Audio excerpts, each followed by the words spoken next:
Boyfriend's knowledge about his sister's periods and his detailed explanation to his youngest sister causes disgust and leads to an argument. Me and my boyfriend have been together for a year. My boyfriend has been taking care of his siblings since his oldest sister was born. When he was 18, he moved out of his parents' house and took them with him. He currently has custody over all his siblings. He is a really hard worker and I haven't seen him or his siblings struggle at all. They have all they need and as far as no has never gone to bed hungry because of him. One of the reasons I fell in love with him is because of his caring nature, especially for his siblings. Not denying to explain the whole dynamics as I know it, but when I say taking care, I mean he took care of them from buying food, to helping with homework. He did it all. He was basically mom and dad for them and he still finished school in the process. His youngest brother even calls him dad. His parents are the definition of deadbeats. Current situation with them is that they don't even know if their parents are alive, and they have no other family. These four is all that is left of the whole family. I slept over at his house last night. This morning around 6 a.m. his sister, 12F, came into the kitchen crying hysterically. She woke up with blood in her pants and freaked out. She started with her period. My boyfriend got her to calm down and explain that she is alright and everything will be okay. He then gave her a brief explanation of what is happening and that her body is changing. He asked her to go and take a shower to get cleaned up and told her where to find the pads his other sister, 16F, is using and to use them as the oldest sister showed her. When she left to go and take a shower he said, "Shit, I thought we would have another year left." I asked what he meant and he said his sister, 16 liters, started her period when Say was 13 and he knows not all females and bodies are the same but he thought it would be around the same time. So he was a bit unprepared for discussing. I was shocked with that comment and the fact that he knew his sister used pads. Why does he know when she started her period in the first place? Why does he know what she uses? I wanted to ask him why he knows this but kept the question to myself. When his sister returned from her shower he asked if everytime was alright or is she having any discomfort. I started to get disgusted when he asked that question. He told her she doesn't have to go to school today and he will take her for some shopping. After breakfast he sat her down in the living room and explained everything in detail to her, regarding what is going on, what will happen, all of it. He said he helped the older sister with her first time and will help her as well. He finished with saying that her sister, 16, will be able to help her more with the type of products to use and how they work. I was surprised, shocked and disgusted about all the thing he told her. He was correct in everything that he told her, but no brother should know that much about what is happening to his sister's bodies. Unfortunately his oldest sister wasn't at home to help. She had a sleepover at a friend due to a project for school. So he took charge of explaining everything. He must have seen the disgust in my face and asked me what is wrong and it just slipped out. I told him, "You are a disgusting pig." The words just kept coming out of my mouth. I couldn't stop talking. I told him exactly what I thought about the situation and that it's disgusting that he knows that much, especially about his own sisters, and is now trying to coach the younger sister on what to do. He just asked me to leave. He didn't argue, yell, nothing, just said leave my house. I know I went about it in the wrong way but my stance is the same. No brother should know that much about his own sister's body function. Ada. Edit, if you don't believe me that is fine, but don't comment. I was there, I said what I said. Don't know what I can say other than what I know to proof this is real. I just want to know if my stance is correct and if I should apologize for everything I said. Seeing some of the comments I think you guys are not understanding my point. I don't want to sound mean but he could have just called his sister to explain everything to her or better asked me to explain it to her. I would have been a lot better if it came from another girl. Yes, he explained everything correctly and even told her about the different products to use but said the other sister will explain those better as she has experience in what actually works. Why didn't he ask me to explain anything to her? I would have done it gladly. There are certain things that should stay private and especially a brother should not know. Update 1. First and last 2, everyone saying he would leave me. You were right, he dumped me. I went to his house to apologize to him and his little sister. The 16-year-old was there as well. She slapped me and shouted at me, calling me vile names. She shouted at me for trying to break the family apart and trying to say her father is a pedo. My now ex got her to stop and sent her to her room along with the other siblings. I wanted to apologize but before I could even start he told me to keep my mouth shut and listen. He forgave me before I even asked for forgiveness but said what he can't forgive is the fact that I basically turned his little sister against him and making her doubt his intentions. It took him almost the full day to get her to talk to him and she only talked to him after the 16-year-old assured her that he did nothing wrong and only want to help her like he helped her. His exact words was, "You turned one of my children against me, that is something I can't and will not forgive. You are dead to me, now get the fuck out of my house." He said it with so much anger in his voice and I could see in his eyes that he absolutely hated me in that moment. I was actually scared for myself in that moment. I have talked to some of my friend about this and you all might be galled to hear but I'm losing friends as well. Even my own sister is now refusing to talk to me. Yes, in our house my father had nothing to do with our periods and my mom handled everything. What should I have done? I thought he did something wrong. I can see I'm in the wrong but still am I being punished for this? His words really hurt me. That is not fair. I didn't even get a chance to explain myself or anything. After he was done talking he again just kicked me out of his house. I am blocked everywhere and can't get a hold of him. I even tried his sister's phone but I'm also blocked there. Edit, please stop asking me for his contact number and his name in the comments and PM, I'm not giving that to anyone. Why would I do that and have one of you try and steal him from me? I screwed up, I know, but I will fix it and get him back. I really do love him and I know he still love me, this was just a speed bump. Just wait and see, we will be together again.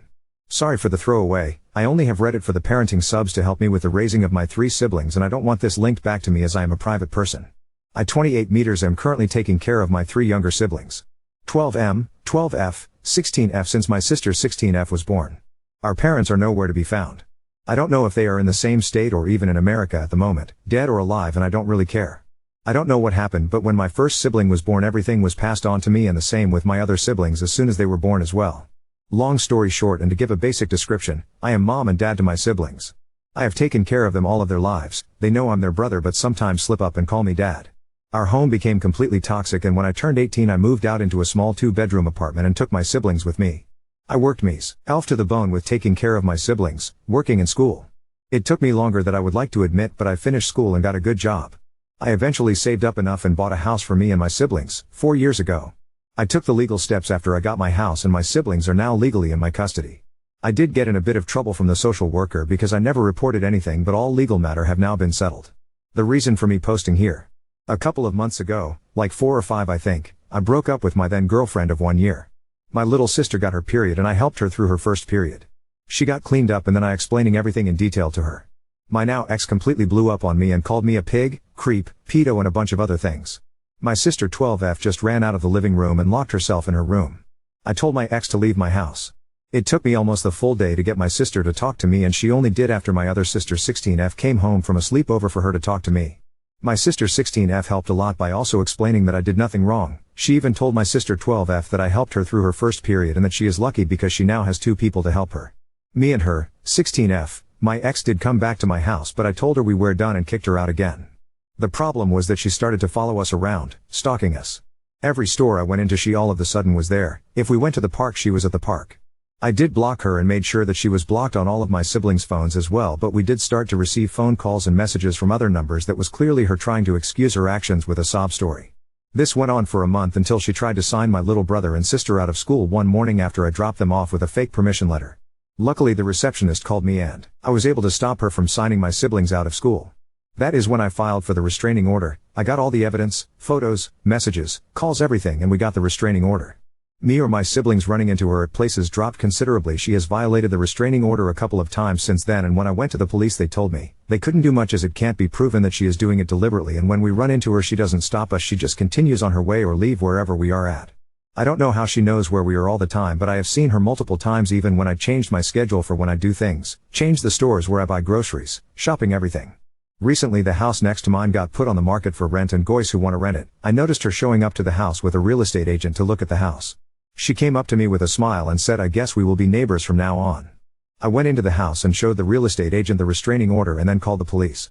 This time they took me seriously and my ex was arrested. My ex lost the house as the company is refusing here business, and the agent has given a statement to the police that my ex has asked specifically to rent the house next to mine. My ex was arrested but not imprisoned and only had to pay a fine. I am now receiving a bunch of calls and messages calling me an asshole for destroying my ex's life. She is being evicted from her apartment, same rental company. She might lose her job as she can't find a place to stay within her budget and possibly has to move back in with her parents living in a different state. Her own sister and friends are refusing to help her. Don't really know why they don't want to help her, but I don't see that as my problem as long as my siblings are safe. Some of my own friend are calling me an asshole because me enforced the restraining order and causing my ex unnecessary problems, as she is really no threat to me and I am now being vindictive. Edit, I appreciate everyone telling me about an old post made by my ex. Yes, that is about me and my situation. I wasn't aware she posted and not really happy that she did, but I can't do anything about that now. She was a lovely woman when I got to know her, and when we started dating, she got along with my siblings until the morning she blew up at me for trying to help my sister with her first period. I don't know if she was acting or what happened, but she completely flipped after that. I also now know why her sister and some of her friends are refusing to help her. That is her own doing, the same with the situation she is finding herself in. Regarding her post, I will never take her back. That will not happen. My siblings are my priority. She is deranged if she thinks that I will ever take her back or even consider it. Regarding some of my friends that are saying I'm taking things too far and being vindictive. I didn't mention it in my post and didn't really want to make it a gender issue, but the friends who are saying I'm going too far being vindictive and that she is no real threat are also women. I will have a conversation with them and explain everything in detail to them again. If they still don't agree with my actions, I will cut them off. The only reason I'm giving this chance to them is because they have helped a lot with my siblings, especially my sisters, when I came to advice. Now, second story. Wife's true feelings toward my son were revealed by her family, causing me to question our relationship and contemplate divorce. I, 28 male, got drunk at a friend's wedding and a woman, Anna 39F, whom I had rejected multiple times throughout the night, ended up forcing herself on me while I was nearly passed out. It was a whole mess and I fell into a deep depression. Things got worse when Anna showed up at my door after a few weeks saying she was pregnant. I begged her to have an abortion and leave me alone, but my dad and stepmother welcomed her into our house like nothing had happened. I never wanted to have kids, so when this happened I was clear with Anna that I didn't want anything to do with her, but I'd pay child support. I also cut contact with my dad for supporting her. After a few months, my son was born and Anna just disappeared. Nobody knew where she went or they didn't want to tell me. My dad also refused to help because I had cut him off, so I was on my own. To be honest, I fell in love with my baby right away. Seeing him fight to survive and then holding him in my arms was the happiest moment of my life. And while it was hard, I made it work, just the two of us. Then, 3 years ago I met my wife Claire, 26F. We dated for 1 year and have been married for 2. Even when we were just dating she was always perfect and she adored my son Archie, 5M now. She would play with him and read him stories and never said anything bad about him. She knew what had happened, but she was so loving and understanding, and I thought I had won the lottery by meeting her. The same happened when I met Claire's family. Everyone was so welcoming and they loved Archie so much. They offered to babysit him and even took him on vacation so Claire and I could have a weekend to ourselves. A few weeks ago I told Claire that I wanted to have a vasectomy so we could have a better sex life. She asked me if I was really sure, and when I said yes she got very quiet and changed the subject. Now, even before we got married I was very clear that I didn't want any more children. At the time she said she was fine with that because we already had Archie. I knew she was upset, so I brought it up constantly until she finally admitted that she was hoping I'd changed my mind so we could have another child. Claire said she understood why I didn't want kids in the first place due to my childhood, but that I had become a perfect dad to Archie and I'd be a perfect dad for our second child too. She also said she had asked him if he wanted a little brother or sister and he had been very excited about it. I got upset when she said this and accused her of trying to manipulate my son, so we ended up having a big fight about it. The next day she apologized, but she still wanted me to think it over. She said she'd support me no matter what I decided, but that this was important to her. I told her that I was hurt because she had never mentioned this before and she just said that she was allowed to change her mind. Finally, she told me that we should talk with her parents so I could hear from them before making a decision. I admit I freaked out because I didn't want to discuss my sex life with my in-laws, but she assured me that she had just told them because they were close and she was looking for advice on how to bring it up to me. Anyway, last night we had dinner with her parents. We visit them every other Thursday since that's my Phil's day off, and it was a disaster. I explained how I'd never wanted kids until Archie was born and how even then he was the exception. For their part, they told me how much Claire wanted to have a child of her own and how this could be good for all of us. Where things got messy was when they said they wanted to have their first grandchild. I told them that Claire and I had been talking about her adopting Archie, and my mill said but he still wouldn't be my real grandson. They also said how they loved my son but they couldn't love him like a real family member because they were not related by blood. Finally, my wife said she was having second thoughts about the adoption because Archie already had a mom and she didn't think she'd be able to bond with him like a real mother, so that's also why she wanted to have a child of her own. I was devastated, but I didn't want to make a scene in front of my in-laws, so I just told them I'd think about it and to give me some time. So now I'm sitting at home, thinking that I don't really know Claire. I didn't know she felt this way about my son and wondering if she had been pretending all this time. If we have another kid, I believe she and her family will just ignore Archie in favor of their real grandchild. And if we don't have another child, I fear she will just resent us or even become abusive towards my son.